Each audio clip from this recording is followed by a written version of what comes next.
श्रीराम समर्थ. गोपाल कृष्ण भगवान की जय.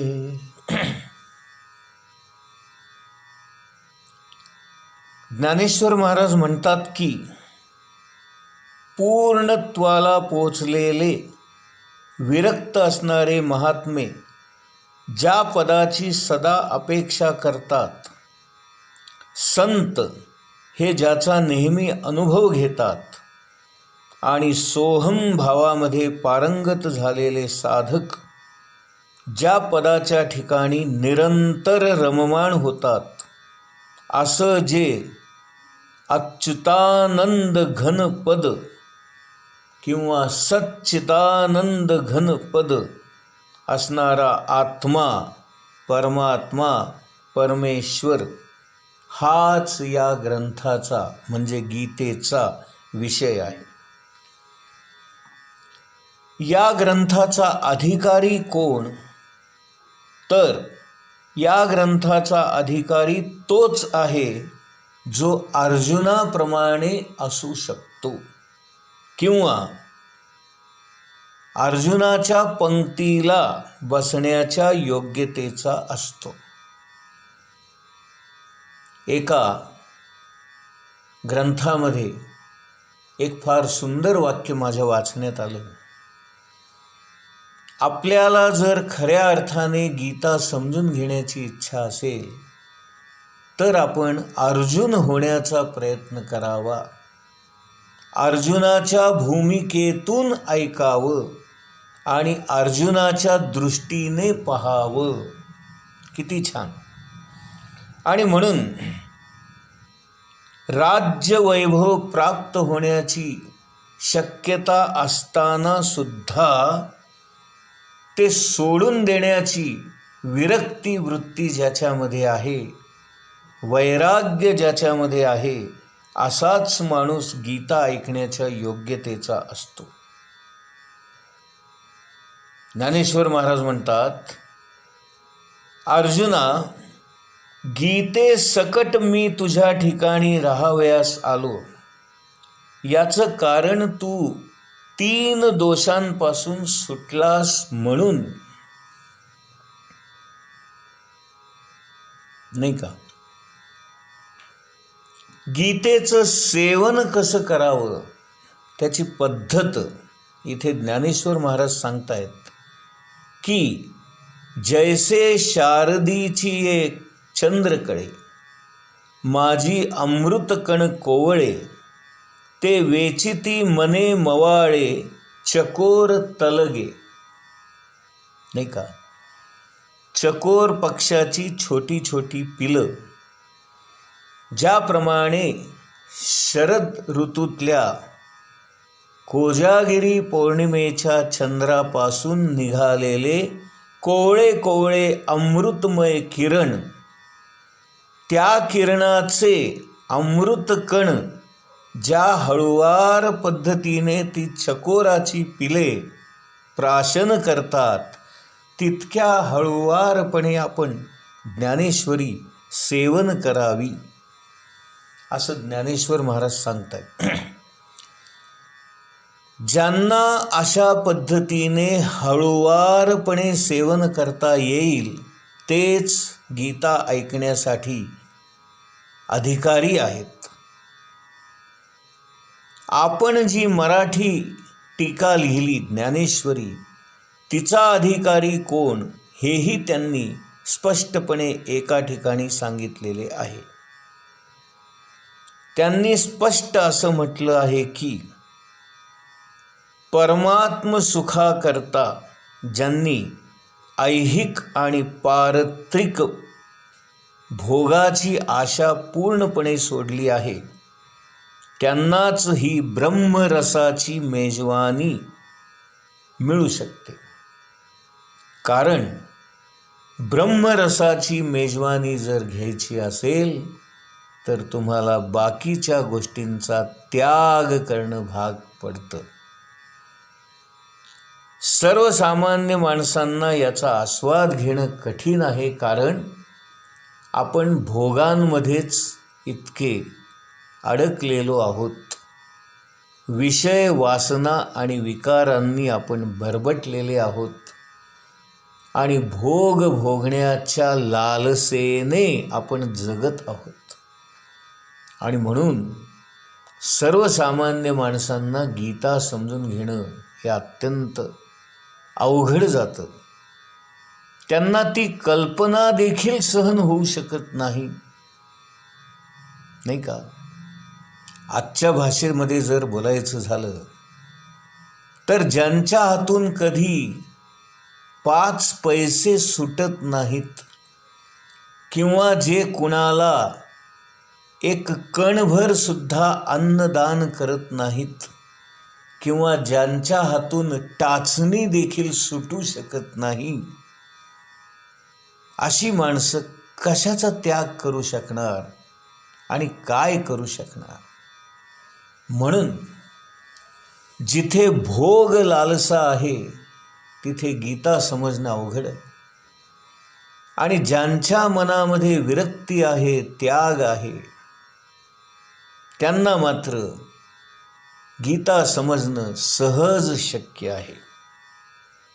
कारण हा ग्रंथ अध्यात्म प्रधान असल्यामुळे खरा अधिकारी कोण, तर ज्याचं अंतरंग भगवन्मय झालेलं आहे, जो भगवंताच्या चिंतन मननाने भरलेला आहे, ज्याने भरपूर नामस्मरण केलेलं आहे, जो सदा भगवंतावर प्रेम करतो, भक्ती करतो, असाच माणूस गीतेवर प्रेम करू शकतो आणि अशाच माणसाला गीता समजू शकते.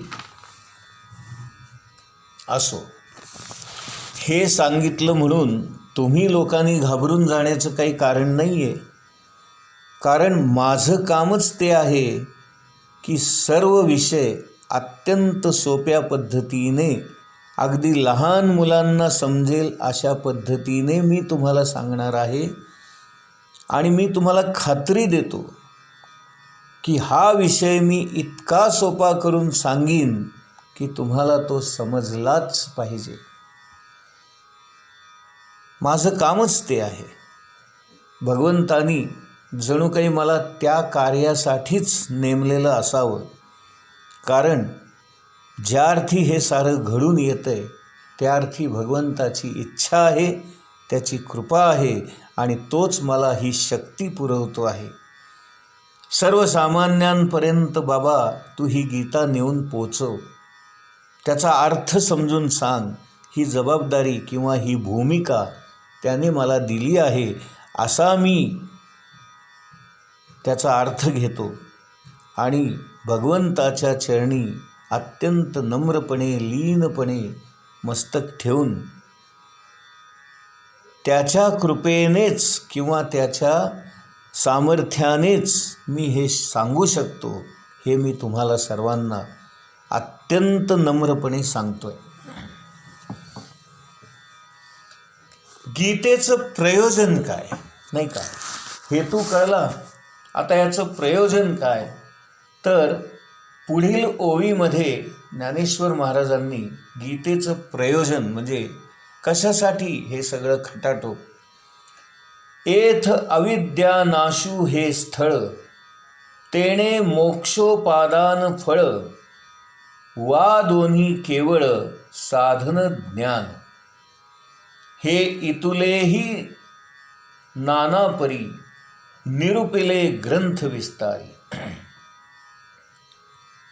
या ओवीतून ज्ञानेश्वरांना असं सुचवायचं आहे की गीता हा ग्रंथ अध्यात्म ज्ञान प्राप्त करून देणारा आहे आणि त्या ज्ञानाच्या प्रकाशामुळे अविद्येचा किंवा अज्ञानाचा अंधकार दूर होणार आहे आणि जो कोणी हा प्रकाश पाडून घेईल तो या संसारातून, या भवसागरातून मोक्ष प्राप्त करून घेणार आहे, असं आहे. पुढे ज्ञानेश्वर महाराज म्हणतात, जीवाला आनंद साम्राज्यावर अभिषेक करण्यासाठी समर्थ अशी ही ब्रह्मविद्या आहे. या विद्येच्या योगाने जीवाची दृष्टी उघडली तरच त्याला परतत्वाचा अनुभव येईल. याचा अर्थ असा की आपण जर ही ब्रह्मविद्या शिकून घेतली आणि ती साधना करून जर आपल्या आचरणामध्ये उतरवण्याचा प्रयत्न केला तर आपल्याला या परतत्वाचा म्हणजे परमेश्वर तत्वाचा म्हणजेच परमात्म्याला जाणून घेण्याचा अनुभव येईल. जीवाला अपेक्षित असलेलं शाश्वत सुख दुसऱ्या कुठल्याही उपायाने मिळत नाही. त्याच्यासाठी तुम्हाला गुरुकृपा प्राप्त करून घेणं आणि भगवंताविषयी आत्मज्ञान प्राप्त करून घेणं हाच राजमार्ग किंवा राजयोग समजून सांगितलेला आहे. मुख्य अडचण ही आहे की सर्वसामान्य माणसांना संस्कृत येत नाही, संस्कृत कळत नाही, संस्कृत समजत नाही आणि म्हणून ब्रह्मविद्या सांगणारे संस्कृतमधील ग्रंथ पुष्कळ असले तरीसुद्धा सर्वसामान्यांपर्यंत ते ज्ञान उपलब्ध करून देणारा ज्ञानेश्वरीसारखा हा अलौकिक ग्रंथ जगामध्ये एकमात्रच आहे हे विशेषत्वाने नमूद करावं लागतं. ब्रह्मविद्येची उणीव नाहीशी व्हावी, त्याच्याबद्दल आवड निर्माण व्हावी आणि ज्याला ज्याला इच्छा आहे त्या सर्वांना ही विद्या प्राप्त व्हावी आणि तो कृतार्थ व्हावा, त्याला मोक्ष प्राप्त व्हावा, त्याला ब्रह्मानंद प्राप्त व्हावा, त्याला आत्मज्ञान मिळावं, या हेतूने मी गीतेचं मराठीमध्ये रूपांतर करून ज्ञानेश्वरी हा ग्रंथ लिहिला असं ज्ञानेश्वर महाराज मान्य करतात.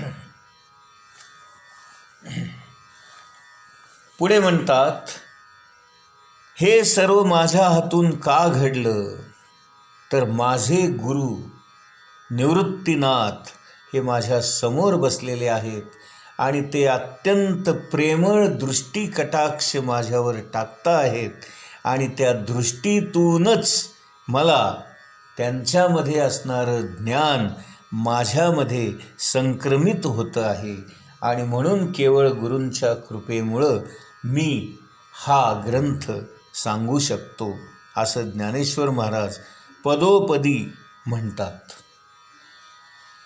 माझे गुरु जे निवृत्तीनाथ आहेत त्यांनी ही गीता चितगंगेच्या काठावरच्या संस्कृत भाषेच्या दाट अरण्यातून बाहेर काढून कुणालाही या गंगेमध्ये स्नान करता यावं अशा रीतीने ज्ञानेश्वरी रूपी घाट त्यांनी बांधला आणि म्हणून या ज्ञानेश्वरीच्या या अथांग ज्ञानसागरामध्ये कुणीही स्नान करावं आणि मोक्ष प्राप्त करून घ्यावा अशा रीतीने ज्ञानेश्वर महाराज आपल्या या ज्ञानेश्वरीचे आणि गीतेचं दोन्ही प्रयोजन काय आहे ते सांगतात.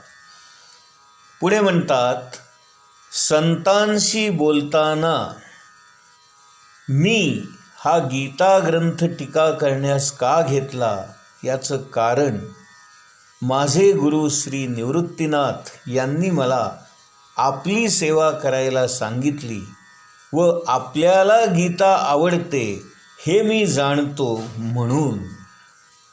बघा, इथे आपल्याला ज्ञानदेवांचा नम्रपणा किंवा त्यांच्यातली लीनता दिसते.